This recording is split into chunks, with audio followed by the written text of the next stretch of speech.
Good afternoon. Greetings for calendar year 2023. We have entered a new calendar year and let us review the returns of different asset class over last 10 years. Now, first and foremost, let me clarify that at our company, we only and only evaluate any performance on a decadal basis for a simple reason that the returns of every product are cyclical. So there is no consistent winner, there is no consistent loser. होता यह है कि एक example के तौर पे बताता हूँ कि समझ लीजिए कि 2022 की जो अभी 3 दिन पहले ही ख़त्म हुआ, तो 2022 के अंदर समझ लीजिए कि गोल्ड में सबसे ज़्यादा रिटर्न आया, तो 2023 में लोग क्या करेंगे? गोल्ड में इन्वेस्ट करेंगे. डज दैट मीन कि गोल्ड से रिटर्न आएगा? There is no guarantee. समझ लीजिए 2023 में आपने गोल्ड में रिटर्न आएगा ये करके इन्वेस्ट किया और रिटर्न जो आया वो इक्विटी से आया, तो आप 2024 में इक्विटी में इन्वेस्ट करेंगे. तो मेरा मकसद ये वीडियो का ये है कि let us review what has happened in last 10 years and what is the lesson for us as an investor कि हमको कैसे अपनी एसेट को हैंडल करना है. If I were to give you one simple tip, it is just one thing that I have been always advocating, and that is the principle of asset allocation. तो मैं सबसे पहला अपना डेटा पॉइंट शेयर करना चाहूँगा कि 2011, जो कि आप ये वीडियो पे स्क्रीन पे देख सकते हो, मेरी जो डेटा पॉइंट है 2011, gold delivered return of 32%, equity delivered -24% and debt product delivered 7.9%. तो 2011 का आपका असेसमेंट बन गया कि the gold is the best investment. What has happened in 2012? 2012 equity has delivered 32%, gold has delivered 12% and debt has delivered 9%. So 2011 gold delivered 32%, in 2012 the equity delivered 32%. 2013 debt product outperformed by delivering 8%, equity 7.6% and gold -7.9%. 2014 again equity 34%, debt 10.5% and gold -6%. 2015 debt product 8.7%, equity -2% and gold -6.6%. अब ये 2013, 14, 15 का अगर gold का return आप देखोगे तो ये तीनों साल it has delivered a negative return. In 2013 it was 7.9%, 2014 it was 6% minus and in 2015 it was 6.6% minus.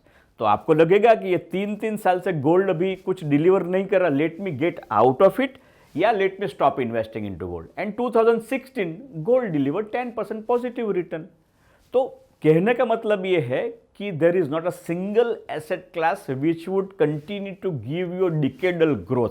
आपका पैसा 10 साल के लिए है तो आपको अलग अलग एसेट क्लास में इन्वेस्ट करना पड़ेगा और अपने को, किसी को, आपको, ना तो मेरे को, ना तो आपको पता है कि कौन से एसेट क्लास से ये साल में रिटर्न जनरेट होगा.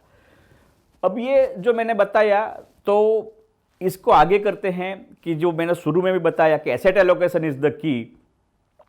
तो एसेट एलोकेशन एक ही चीज, प्रिंसिपल ऐसी है कि एसेट एलोकेशन में आपने अगर सही तरीके से पैसे इन्वेस्ट कर दिए तो आपको जो भी पोर्टफोलियो रिटर्न्स का एक्सपेक्टेशन है, तो trust me, globally scheme selection या सेक्टर सिलेक्शन या asset class selection has hardly any role into your asset building.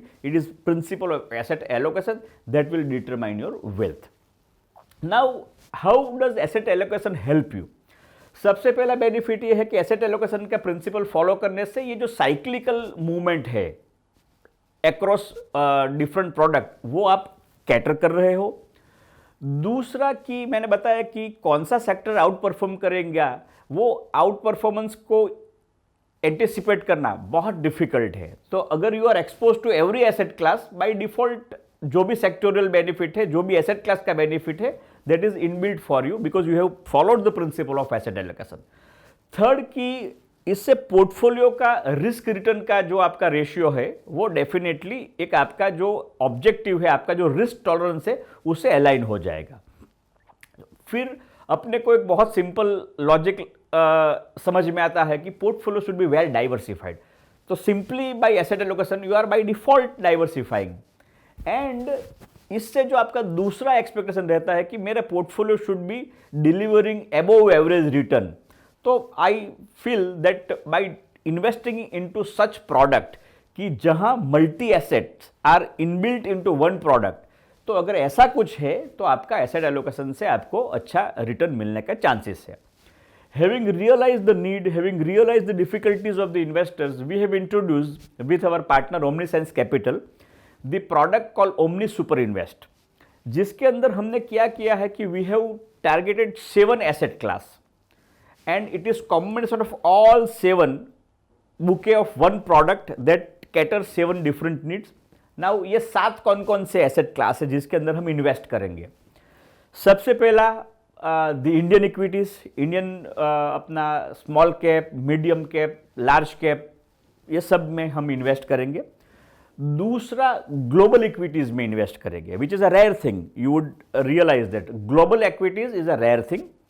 Thirdly, we would invest into global tech because across world जो भी कुछ development हो रहा है, technology is performing its playing its own role and we need to capitalise that. So global tech is third thing that we would be investing in. Fourth thing that is also new to India and difficult for an individual level is to invest into REIT, Real Estate Investment Trust, whereby you are not physically purchasing real estate, you are investing in an asset class and the asset class is delivering you and exposing you to the different product. Gold is our product number 5, selection number 5. Sixth, we would be investing in silver, and seventh, we would be dealing in short term, long term bonds, and we will keep some cash balance. Meaning thereby अगर आपने मुझे 2.5 करोड़ का investment एक proposal से एक product में दिया, तो my fund manager would be exposing your 2.5 crore rupee into all the 8 asset class that I have shared with you, and that will give you a decent safety, return and stability of the portfolio. So I wish that you talk to us, get more information about it before investing and take a cautious call. Wish you happy investing, wish you happy 2023. Thank you very much.